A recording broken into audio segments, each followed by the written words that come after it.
एक भयानक ब्रोहम गाड़ी अंधेरे जंगल में रुकती है। उसका नकाबपोश चालक जादूगरनी लालबाई मंत्रमुग्ध नवविवाहित दुल्हन को इशारा करती है।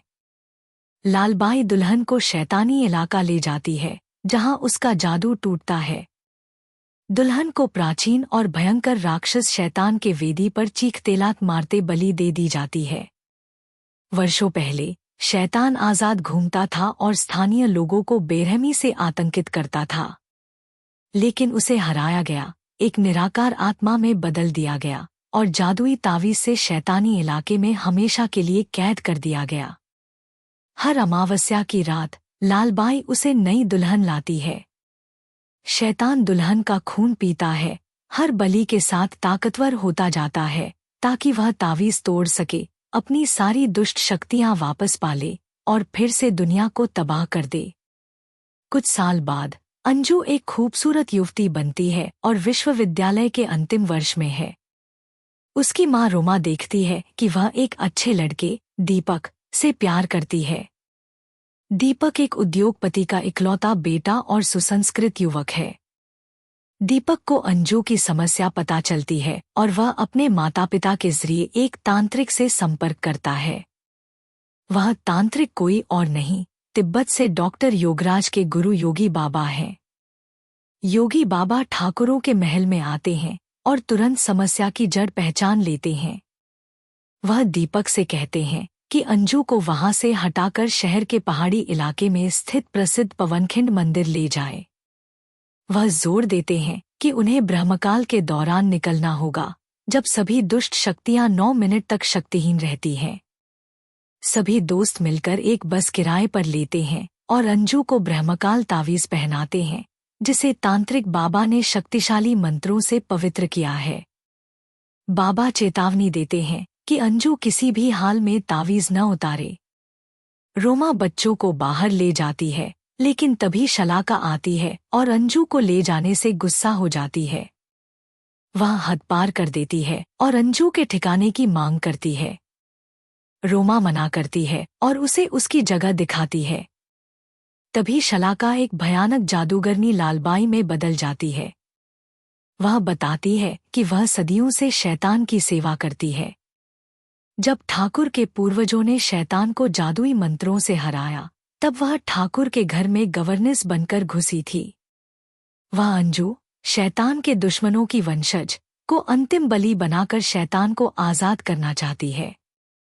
रोमा अपनी नौकरानी को इस भयानक रूप में देखकर स्तब्ध रह जाती है और उस पर गोली चलाती है। लेकिन लालबाई, जो पहले से ही एक दुष्ट आत्मा है, ठाकुराइन पर झपटती है और उसे बेरहमी से मार डालती है। दीपक और अंजू पिछवाड़े से गुजर रहे होते हैं, तभी लालबाई फिर आती है और उन्हें रोकने की कोशिश करती है। वह अपनी असली पहचान बताती है और अंजू पर हमला करती है, जो स्विमिंग पूल में गिर जाती है। दीपक उसे बचाने की कोशिश में घायल हो जाता है। तभी बाबा आते हैं, लालबाई को कैद करते हैं और उन्हें भागने में मदद करते हैं।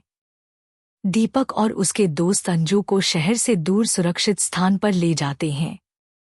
वहां वे थोड़ा आराम करते हैं, लेकिन एक पुराने कैफे में स्थानीय गुंडे लड़कियों को तंग करते हैं। तभी कमल नाम का एक लड़का आता है, दीपक और अब्दुल के साथ गुंडों को पीटकर भगाता है और पूरे समूह से दोस्ती करता है। पुराने किले में पहुंचकर वे दिया जलाते हैं और अंजू को अजीब सी शांति महसूस होती है। वह कुछ समय के लिए खुश हो जाती है। बाबा दीपक और अंजू से कहते हैं कि वे वहां शादी कर लें, क्योंकि पवित्र विवाह के बाद लालबाई अंजू को नुकसान नहीं पहुंचा पाएगी।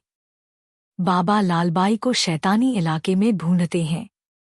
लालबाई अपनी शक्तियां बचाने के लिए जंगली चील में बदल जाती है। बाबा अपनी आध्यात्मिक शक्तियों से उसे बुलाते हैं।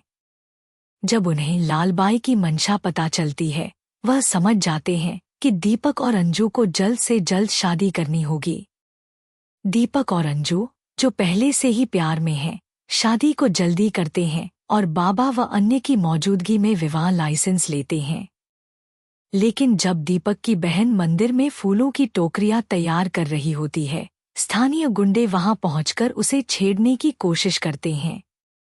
तभी लड़के आते हैं और गुंडों की हड्डियां तोड़कर उन्हें भगा देते हैं। लेकिन मंदिर में डेरा डालने पर कई अनहोनी घटनाएं होती हैं और कई दोस्त शैतान द्वारा बेरहमी से मारे जाते हैं।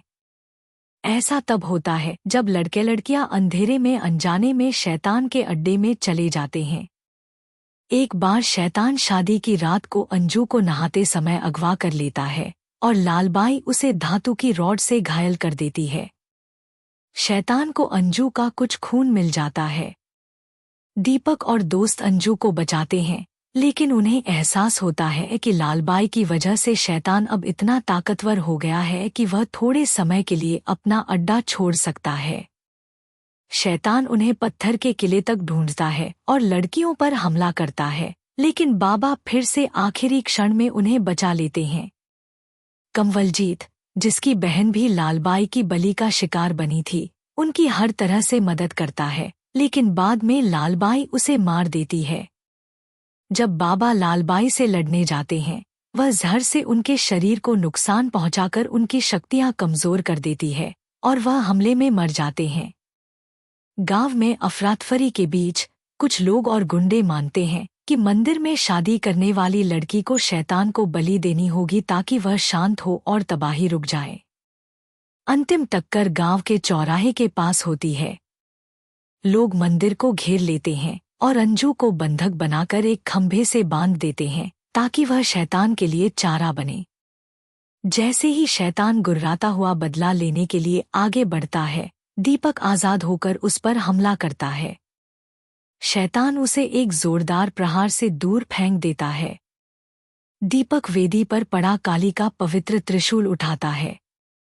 उसे पता चलता है कि यह शैतान को पीछे हटाता है। आखिरकार वह त्रिशूल को शैतान में घूम देता है। काली की शक्तियां त्रिशूल के जरिए शैतान को नष्ट कर देती हैं और उसे हमेशा के लिए जमीन में दफन कर देती हैं। पूरा गांव शैतान के विनाश से राहत पाता है और माता रानी की शक्ति से हमेशा के लिए आशीर्वादित हो जाता है।